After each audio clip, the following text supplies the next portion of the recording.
let him know. I'll let him know we're live. All right. I'll let him know. Hello, everyone. Welcome, welcome, welcome to another live here where we have conversations to help you live long and well, because the quality of life is just as important as the quantity of life. That was a mouthful. But we're here this Tuesday afternoon, and I'm excited. I feel like I say, well, not I feel like, I know I say that all the time. I'm excited. I am excited to be having this conversation with a powerhouse. She is a family physician. I've gotten to meet her over the last few weeks to months. I'm a big fan of what she does. And today we'll be talking about prevention is power, simple screenings that could save your life. Dr. Brittney Anderson, thank you so much for coming on today. I know you're busy. So thank you for stopping by. Thank you for having me. It is such an honor to be here with you, and I know we're going to have a good time. So thanks for having me. All right, all right, awesome. Now, for those who are watching, who are like, well, I don't know who she is. Could you kindly introduce yourself, who you are, what you do, and Doc, why you do what you do is also very helpful. Got it. Will do. So, like you said, my name is Brittney Anderson. I'm a family medicine physician in Alabama. I'm actually practicing in rural Alabama in a town about an hour, 15 minutes from where I grew up. Like I said, do family medicine. I see kids and adults in my practice. I've got a private practice here in Demopolis, the town that I live in and practice in. Started private practice 3 years ago and love every bit of it. I love the autonomy that comes with private practice, being able to, make my own decisions about patient health and how I practice medicine and how my team practices medicine. To answer your question of why I do what I do, it really is to give back to the community. So, here in rural Alabama, where I am, in Alabama in general, so much of our state is overwhelmingly medically underserved.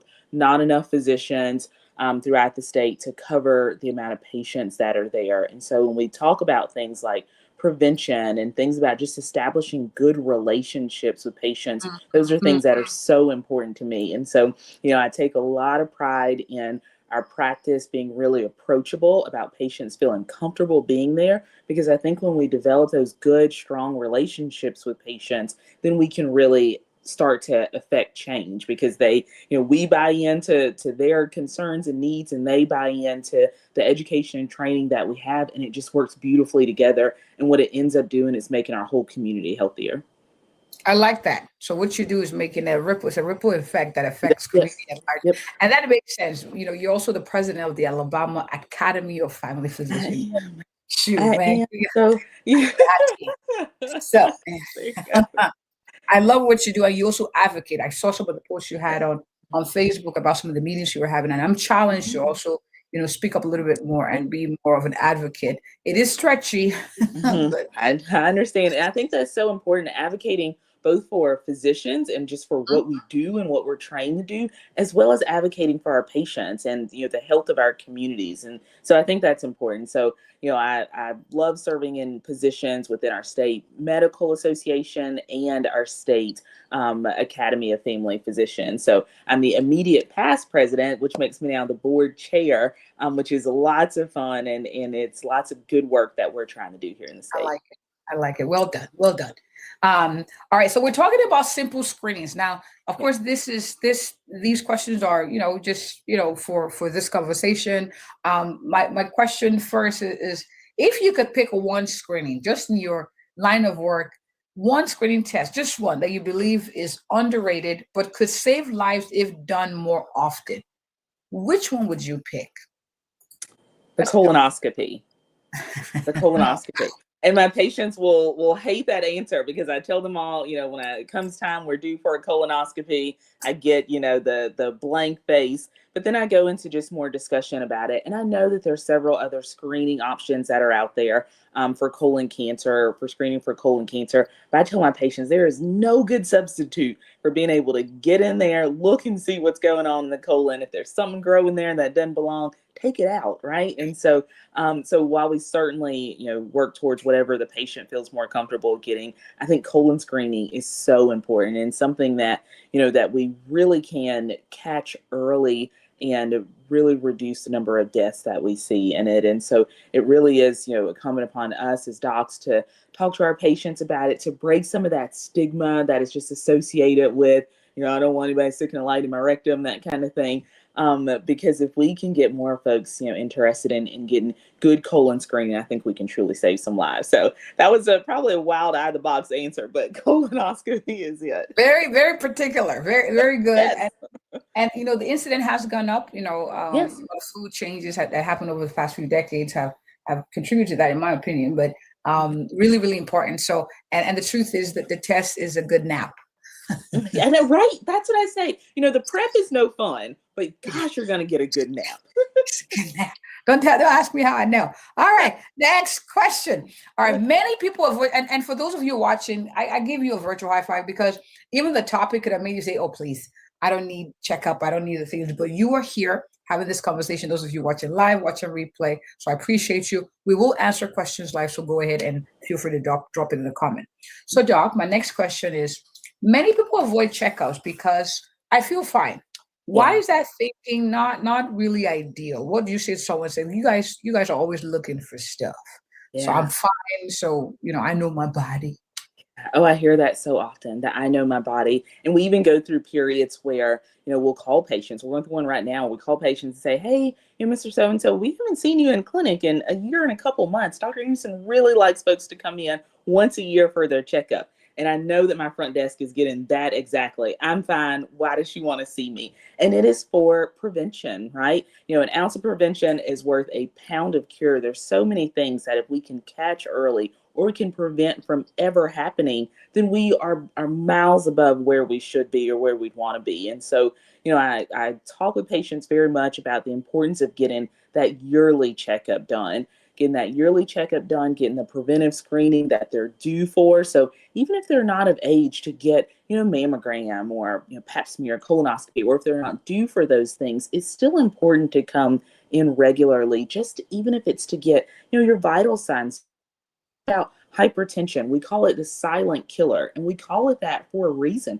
There are people who are walking around every day, no chest pain, no shortness of breath, no swelling, none of those things, and their blood pressure is 180 over 100, and that is not what it's supposed to be. And so, I tell patients who come in sometimes and their blood pressure is high, and they say, "Oh, but I feel fine." And I say, that's scarier to me than if you were to say that you feel bad and your blood pressure is that high, because that means that you're just walking around with a high blood pressure and your body's gotten used to it. So I think that even for those people who say they feel fine, it's so important still to come in just for a regular checkup. If nothing else, just come say hey. Yeah, exactly. And the truth is, one of the things I also tell people is this: you don't have to do what we tell you to do. We want you. I have patients I've had to beg, like, please, do it. But you can have that conversation. So it's an informed consent, like, the risk, So come have a conversation and find a doctor who's able to talk to you, and no one can force you to do the things, but at least we can have that dialogue. If you had a fancy car, you wouldn't wait till the breakdown to get it checked out. So there you go. There you go. And here we are putting miles on our bodies every day. That's true. Mileage. Oh, that's true. That is true. All right. So, Doc, you said checkups. Now, for my younger folks who are like, Doc, I just came here because I had problems. I don't do checkups. What age would you say people should start paying closer attention to preventative health screenings, if any?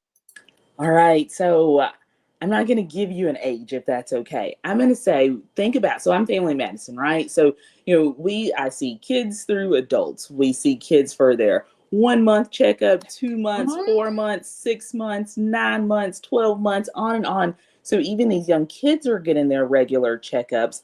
And then it's like there's this gap. Kids have to get, in most states, their sixth grade shot. So around 11 years old, we see kids who need those vaccines to go to school. And so they come in for that. And then it's like we lose them. We lose them until, in some cases, until they're 45 years old and they come in for screening otherwise. But I really encourage my patients once a year, come in every year, even for those, 23-year-olds or 31-year-olds, who females who may not be due for a pap smear, still come on in and be seen. And so even if we're not pulling labs at every visit, I think it's a good idea just to come in, get those vital signs done, catch up on family history. I think that's such a big part of it that, yes, folks generally, young folks generally are healthy, but when we start talking about, well, what's your family history? Are there, any history of early heart attacks or cancers in your family? Those are things that we catch at those visits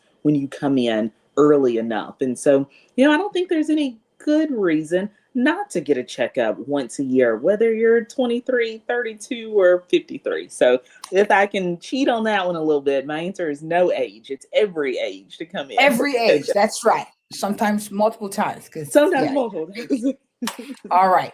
Now, how can someone, I think we talked about this before, how can someone who does not like going to the doctor, and I'll be honest with you, doc, I do not like going to see my doctor. Okay. I'm not like, yay, Yeah. today I go to see my like skippity doo doo. I'm like, oh, I gotta do this, I gotta practice what I preach. It's part of my Right. self-care. So how can someone who doesn't like going to the doctor reframe preventive care as self-care? Yeah, so I think by making it a priority, I think taking care of your own health really is a part of self care. Just like we schedule, to get our nails done on a regular schedule, or I don't know, I don't get my nails done, or maybe to get a massage. Any of those things that we regularly schedule that we call quote unquote self care. Well, there's no better self care than making sure you're able to stay around for a couple more years, right? And so I think that you know finding a doc that you can develop a good relationship with, who you like the staff is responsive to you, you feel like you're going into a warm, comfortable environment. I think doing that really does set the stage for that doctor's visit not being the worst thing ever, right? And so finding a place that you like to go to, that you feel comfortable going to, but also just realizing that we throw the term self-care around so often. There's no better form of self-care than taking care of your health, right? It's not just about, getting our nails done, getting a spa day, going out to play golf, any of those things. You got to be healthy in order to be able to do those things long term. So I think we can kind of rephrase how we think about self-care to really include taking care of our physical health also. Yes, I think it's a non-negotiable. It's just part of the things we do. Yeah. It's just what we check up. We do our checkup. Yeah. Now, Yeah. could you share stories, maybe one or two of course, without names, of a patient who or patients who benefited from early screening? Yeah, I think about a patient when I first finished my residency training and was out in practice, a young patient who came in for a pap smear. She came in only because her mom had told her that she needed to have a pap smear. She was not excited about getting that pap smear done. But of course, the idea behind the pap smear is that we're checking for cervical cancer. It's a good test for cervical cancer screening. And though, on average, and women can certainly have cervical cancer at any ages if they still have their uterus and cervix. But on average, diagnosis of an invasive cervical cancer comes around age 50. And this young lady, if I can remember right, was maybe 24, 25, 26. And we get her pap smear done. It was her first one. She was nervous through it. We talked through that pap smear, what it would be like. And I remember it vividly. There were a couple times that I was like, okay, if you're not comfortable, like we're not gonna do the Right. exam. But we talked through it. She got to a space where she was comfortable and we did it. And we got even there visually, I knew that we were gonna have an abnormal result. But just the fact Wow. she came in early. We were able to catch an invasive cervical cancer early. She was able to get the treatment that she needed, as opposed to waiting, too late to get it, or not getting that screening at the time that was set forth to start screening. So, there are guidelines out there that we sometimes say, is this too early? Is this too late? Why do we have to do these things this often? But I think, that's one that just sticks out in my mind so much. And it's why even now in my practice, we push so hard just to make sure that our patients, feel comfortable with the screening that we do, and they understand why we do it. And we do our part to know, hey, Miss So-and-so is due for this, or Mr. So-and-so needs this test. And we make sure we get it done. Like we have the ability to affect lives, change lives, both as the physician and as the patient. I like I like a lot of things you said, but there's something that you said that kind of stuck out is we tell them why. Yeah. We do the screenings because, I've had patients tell me like, it's like you guys are always finding something wrong. You're Mhm. always like, Mhm. almost like we conjure it up. No, we Yeah. don't. But we do these screenings because the studies have shown when we test for it, there are ways to take care of it. We don't just want to say, oh, let's find something. Oh, we found it. Well, there you go. Right. Right? There are Right. things we can do about it. So for someone who's watching, who's like, I'm scared, I don't want to find out something that could, alter, like what words of encouragement do you have for them to say, hey, it's time to take the first step and, you have a future you're looking forward to. It means we take care of this silhouette of yours. So any Yeah. words, Doc? I think absolutely just what you said is that explaining to people why we do things, and then that understanding that we need patients to have, that we're not just out here, being flippant with these screening tests that we do.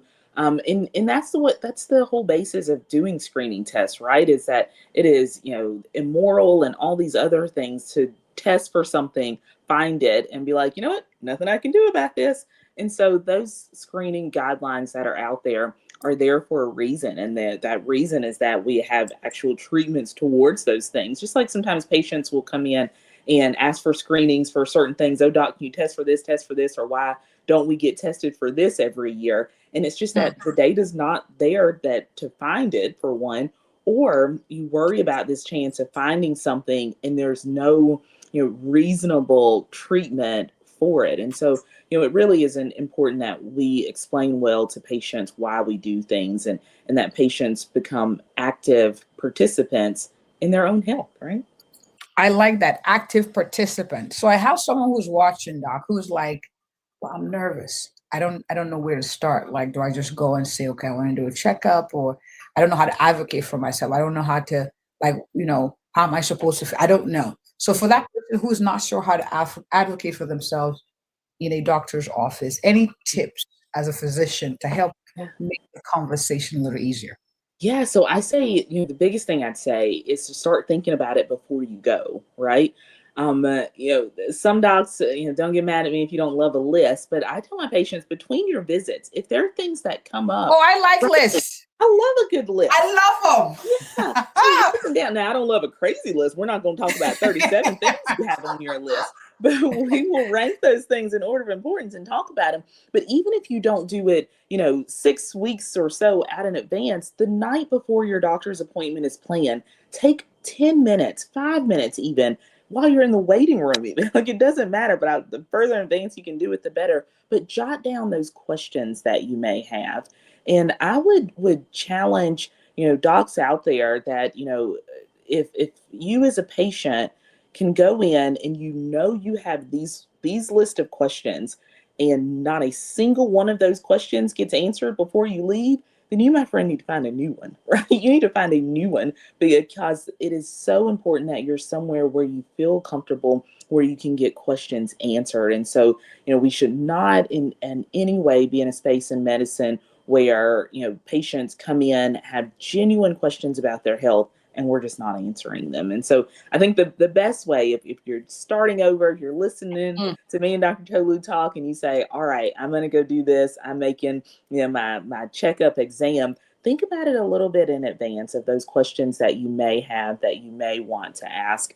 And then, go in there, ask those questions. But then also, be open to what that doc is saying, right? So if they're saying, you're this age, you need this, and this screening, you don't have to say yes to everything the first time, but, think about those things that they're putting out there in front of you. Because we're trained to do this, and have spent a lot of time studying, the things that we ask patients to do for a good reason. And thank you so much for that feedback. And one more thing I'll add also is, communicate it in your language. Yeah. There's no need to, pray. What is this affecting? How does this affect your quality of life? What's important to you? Yes, we want your blood pressure to look good. Yes, we want your labs to look beautiful. No diabetes, cholesterol is great, but also, quality of life. I feel like those metrics help. And so Yeah. things like what are your health goals as we go into the new year, is also very important. So you can share your health goals with your doctor. And please share the list with the assistant that comes in before. It helps a lot Yeah. because it gives the doctor a heads up that you have concerns. Okay, don't be shy. Don't wait till, no, I'm going to save my list for my doctor. Go ahead and give the person, they communicate, they prep so the doctor is ready to maximize the visit with you. Yep, I love that. I love that. And I love the idea of health goals. I don't do it as much as I should, but every couple months I'll put out, even in the waiting room, this sheet. So, at the beginning of the month, and we did it certainly in January, the early months of the year, but it literally has a space for them to write, their one health goal for January, three things that they're going to do to get there, who's going to hold them accountable. And so I love those months that I remember to do it, because I walk in the room, they've got that paper. If they had a little bit of extra time in the waiting room, they've already started to fill it out, and we can have that discussion about those health goals and make sure that we're making good kind of smart goals. Smart being that they're Yeah. specific and measurable and all those things. And so I love that you brought up that point about setting the health goals. That's so important. All right, awesome. This was really good. I have one more question as Yeah. we wrap up. Okay. Any tips as far as lifestyle? What role would you say lifestyle plays alongside screening in prevention? Because we're talking about prevention. Any quick Yeah. tips before we wrap up, Doc? Yeah, watch what you eat and watch how much you move, right? I think those two, watch what you put in your mouth and watch how much you move your body. I think those things are so important. I don't want to leave it at just what you eat, but what you drink also, right? That importance of not wasting our calories. If you're going to put in calories that you don't need anyways, don't let it be just on a wasted liquid, right? Drink water and watch what you put in your mouth, and get some good exercise in. And then I love how you have stress on the screen as well. There's so many parts of our physical health that we don't slow down and realize our mental health can impact also. And so, when we talk about prevention, we've got to think not just about our physical body, but about our mental space and where we are. Because then again, you and I both know from our practice that affects so much of our physical health as well. I love it. This was so good. No one had any questions? No one? Anyone have any questions? Now it's time. But Doc, for someone who's watching, who's like, I like this, Dr. Brittney, and I'm in Alabama area or nearby. Where can people find you, Doc, to connect with you? I know you have a lot of things. I see you on social media. Where can people connect with you, Doc? Yeah, so my practice is in Demopolis, Alabama. It's called Anderson Family Care. We do, again, full family medicine. We see kids and adults in practice. We're bringing a new doc into the practice in a couple weeks. So we actually are taking new patients again, finally. So we've got that going on here. And then I've got a podcast that's called Headed to Healthier. And it just is been a really cool opportunity. I've loved having you come join me on the podcast, and so many other docs have joined as well. And it's just a fun time for us to chat. The podcast is specifically for women who, 35, 40 plus, who lead really busy lives and maybe don't slow down as much as we should to focus on their health. And so those two places are things that I'm really excited about right now that I'm doing. Well, you're on Facebook, your Instagram, your LinkedIn. How did you forget those, Doc? Say it one more time. You're on Facebook, your Instagram, your how you Okay, sorry, I didn't know how many you wanted me to say. all So I'm on Instagram also. So the Instagram there is headed to their two, right? Two Instagrams, two everything, two podcasts. But the other Instagram is Headed to Healthier, and that is the one where we are mostly talking about health. And then I've got another one that I love that's called Hanging a Shingle. And Hanging a Shingle is specifically for doctors who, like me and you, are interested in starting their own private practice. There's so much joy that I have found in private practice. And so I love encouraging other docs to do the same. And LinkedIn, I'm there, Brittney Anderson, MD, FAAFP, like you have there. And then on Facebook, I've got my personal Facebook in the clinic Facebook, but I do end up using my personal Facebook just as a platform for things that I'm doing and just for overall health encouragement. Thank you so much, Doc, for coming. I Thank really you. appreciate you coming. Love what you do. You're a gift to your community, and I don't mean that lightly. Thank you. So thank you for coming. Please shout her out in the comments. She took the time to come. She's a busy woman. So we appreciate you. So for those of you watching, please, one or two things you're going to start to do. You're going to write your list. You're going to look for a doctor that you feel comfortable talking to. And you're going to go for your checkup because you are worth it. You are worth it. So thank you again. And for those of you who watch live, I appreciate you. Giving you a shout out. Woo, Dr. Una, thank you for coming. Oh, Yeah. Candy, thank you. Candy Turner says thank you. Thank you so much for your comment. And as always, as we wrap up, if you or anyone you know is looking for a thorough, a compassionate, and caring family physician that will help you live long and well, I am she. You And are if you're in it. Alabama, she's she. Because But she's her, she. Okay. you are it. Dr. Tulu, thank you so much for having me. You were incredible. I cannot wait to be able to come visit your practice one day. And so you did not say that loud enough. If you are in the area where Dr. Tolu is and you are looking for a wonderful, compassionate physician, y'all go find my friend. She is incredible. You inspire me so much. Thank you for having me here. I'm honored. It's been great. Thank you.